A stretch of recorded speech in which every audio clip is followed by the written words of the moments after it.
Hello বন্ধুরা, আমাদের আলোচনা আরও চলবে।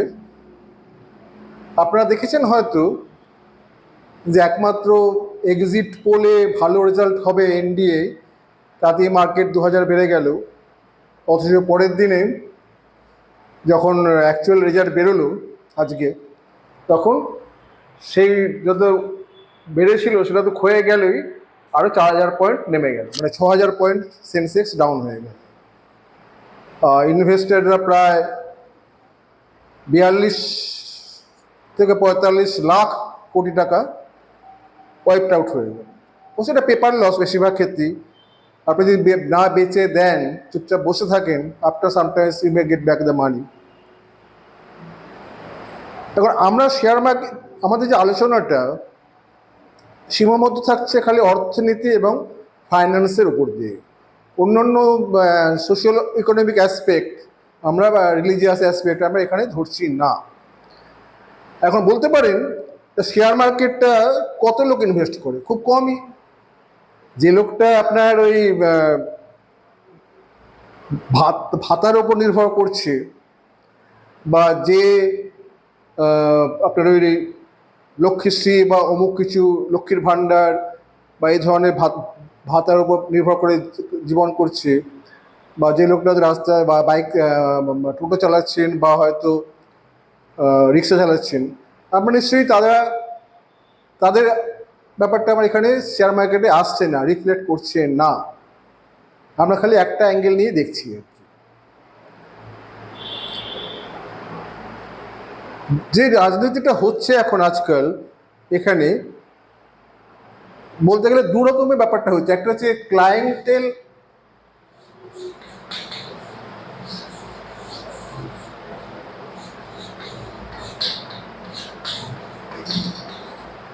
পলিটিক্স, এটা হচ্ছে একটা, আর দু নম্বর হচ্ছে আইডেন্টিটি পলিটিক্স।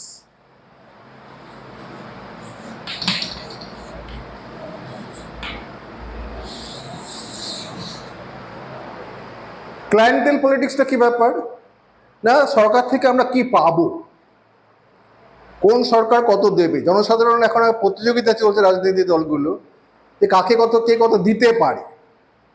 এই যদি বলে আমি 2000 দেবো, ও বলে আমি 3000 দেবো। আবার মিস্টার রাহুল গান্ধী ন্যাশনাল কংগ্রেস বলেছে তো 1 লাখ টাকা দেবো বছরে কিছু কিছু ফ্যামিলিকে। এগুলো আমরা আসবো, এরা চলছে প্রায় অনেকদিন ধরেই। তামিলনাড়ুতে মাননীয়া জয়ললিতা ম্যাডাম শুরু করেছিলেন, যার কন্যার বিয়ে হবে তাকে 1 তোলা করে সোনা দেওয়া হবে। কেউ কেউ শুরু করেছিলেন অন্যভাবে। মানে এটা চলছে যে সরকার থেকে কে কত দিতে পারে, Manna Manna from the haven আমাদের দেবে। এখন এখানে এই যে যারা দিচ্ছে, এদেরও কিন্তু একটা করে ভোট। আবার ধরুন ভারতের সবচেয়ে বড় লোক কে এখন, আদানি সাহেব না নাকি আম্বানি সাহেব? আমার ঠিক খুব সময় আদানি হবেন হয়তো, কারণ শেয়ার প্রাইসের উপর নির্ভর করে। এদেরও একটা কিন্তু ভোট। এই যে মুকেশ আম্বানির যে ছেলের বিয়ে দেখছেন, প্রি ওয়েডিং দেখছেন দুটো, সেটা নিয়ে সোশ্যাল মিডিয়া ভর্তি, তারও কিন্তু একটাই ভোট। আবার ওই বঙ্কিমচন্দ্রের ভাষায় ওই রামা কৈবর্ত বা হাসিম শেখ, যাদের অবস্থা কোনো পরিবর্তন হয়নি, তাদেরও একটা ভোট। ফলে এই সংখ্যাটা অনেক বেশি। ফলে সরকার যে কোনো গভর্নমেন্টই আসুক না কেন, যে কোনো পার্টি আসুক না কেন, তাদের উদ্দেশ্য থাকে কি করে এদের আরো দিই, আরো দিই, আরো দিই। আর দ্বিতীয় যেটা আসছে সেটা হচ্ছে আইডেন্টিটি পলিটিক্স।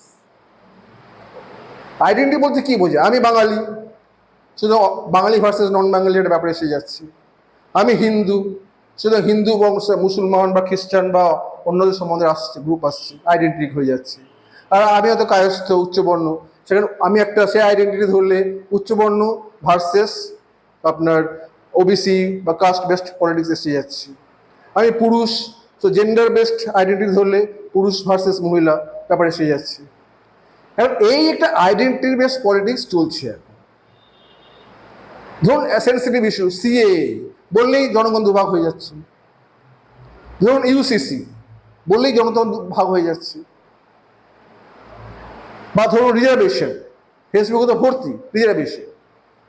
রিজার্ভেশন বললেই যারা ওবিসি বা এসসি এসটি আছেন তারা লড়ে যাচ্ছে। তা এখন আমরা এইগুলো নিয়ে একটুখানি তাহলে ব্যাকগ্রাউন্ডে থাকছি আমরা, এর পরেরটাতে আমরা আর একটা ডিটেলস আলোচনা করব। যদি ভালো লাগে দেখবেন, সাবস্ক্রাইব করবেন, আলোচনা করবেন, বলবেন আমাদের কি ভুল হচ্ছে। নমস্কার।